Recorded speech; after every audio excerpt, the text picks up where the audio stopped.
আমি দীপঙ্কর রায়। এবার আমি ভাইস চেয়ারম্যান পদপ্রার্থী হয়েছি। আমি মূলত এখানে এসেছি আপনাদের সকলের কাছে, আপনাদের কাছে আশীর্বাদ নিতে, দোয়া নিতে এবং আমার ভোট প্রার্থনা করতে। বিশেষ করে আমি আজ এখানে আপনাদের সামনে যে উপস্থিত হয়েছি, আমি যেহেতু রাজনীতির সাথে জড়িত, অনেক সময় আমার বাবা ভাইদের সাথে দেখা হয়েছে, কিন্তু আমার সামনে যারা উপস্থিত আছেন আমার মায়েরা, বোনেরা, আপনাদের সাথে আমার সেভাবে কখনো দেখা হয়নি। আজ আমি আপনাদের কাছে এসেছি আপনাদের সাথে আপনাদের সাক্ষাৎ করতে, আপনাদের দোয়া নিতে, আশীর্বাদ নিতে। নির্বাচনী প্রচারণায় যত নেতারাই আসে অনেক প্রতিশ্রুতি দিয়ে যায়, কিন্তু আমি দীপঙ্কর আপনাদেরকে সেরকম কোনো প্রতিশ্রুতি দেব না। আমি ব্যক্তিগতভাবে যা করতে পারবো আমি আপনাদের শুধু সেটুকুই বলবো। আমি দীপঙ্কর মূলত নির্বাচনে দাঁড়িয়েছি তিনটি কারণে। একটি হচ্ছে নেতা এবং কর্মীদের মধ্যে যে সম্পর্কটা থাকে, এই সম্পর্ক আমি ভেঙে দেবো। কারণ এই সম্পর্কটা হয় ৩ মাসের সম্পর্ক, ভোটের আগের সম্পর্ক।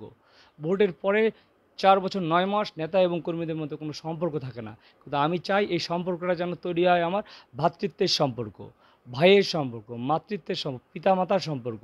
এই সম্পর্ক নিয়ে আমি সামনের দিকে আরও এগিয়ে যেতে চাই।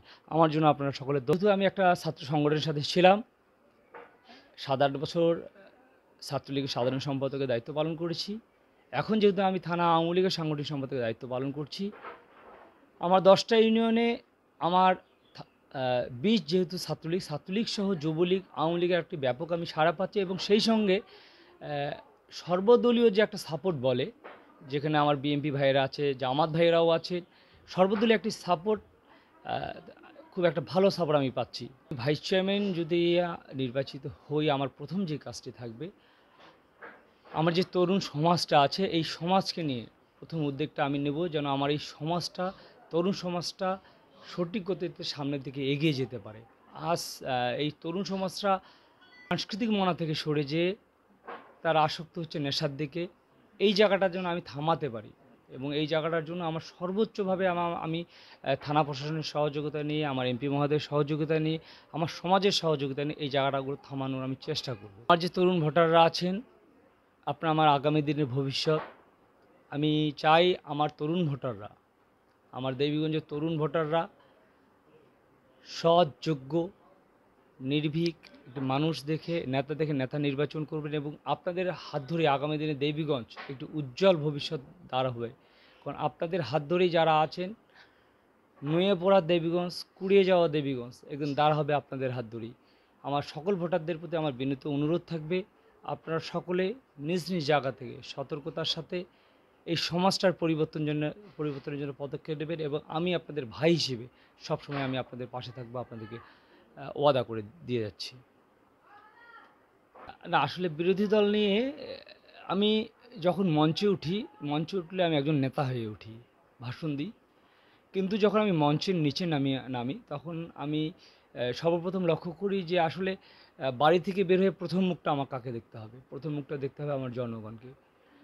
আমি সকলকে সাথে নিয়ে, তরুণ সমাজকে সাথে নিয়ে এবং সকল মানুষকে সাথে, দল মত নির্বিশেষে সকলকে সাথে নিয়ে আমি সামনের দিকে এগিয়ে যেতে চাই। আপনি যে সনাতন ধর্ম বিশ্বাসী যিনারা, তিনারদের উদ্দেশ্যে একটা কি মেসেজ দিতে চান সেটা যদি একটু বলতেন। আমার সনাতনী ধর্মের যারা আছেন তাদের জন্য আমার বিশেষ আহ্বান থাকবেন যে আমরা যারা সনাতন ধর্মাবলম্বী, আমাদের এই ধর্মচর্চাটা অনেকটাই কমে গেছে। আমি চাইবো যে আমাদের এই ধর্মচর্চাটা যেন প্রত্যেকটা মন্দিরে হয়, বিশেষ করে গীতা পাঠটা। এই গীতা পাঠের যে আয়োজনটা, যেন আমি যদি নির্বাচিত হই, আমি আস্তে আস্তে প্রত্যেকটা মন্দিরে যেন গীতা পাঠের একটা ব্যবস্থা করতে পারি, এই গীতার চর্চাটা হয়। যেমনভাবে আমার মুসলিম ভাইদের জন্য প্রত্যেকটা মসজিদে কোরআন তেলাওয়াতের জন্য, কোরআন খতমের জন্য একটা পদক্ষেপ আছে, ঠিক সেভাবেই আমি আমার ওই ভাইদেরকে, আমার মুসলমান ভাইদেরকে সাথে নিতে, তাদের সহযোগিতা নিয়ে আমার প্রত্যেকটা মন্দিরে গীতা চর্চার ব্যবস্থার আমি সবচেয়ে প্রথমে এই উদ্যোগটা নেব, যেন আমার প্রত্যেকটা সনাতন ভাইয়েরা অন্তত গীতাটা চর্চা করতে পারে। অসংখ্য ধন্যবাদ আমাদের সাথে যুক্ত হওয়ার জন্য।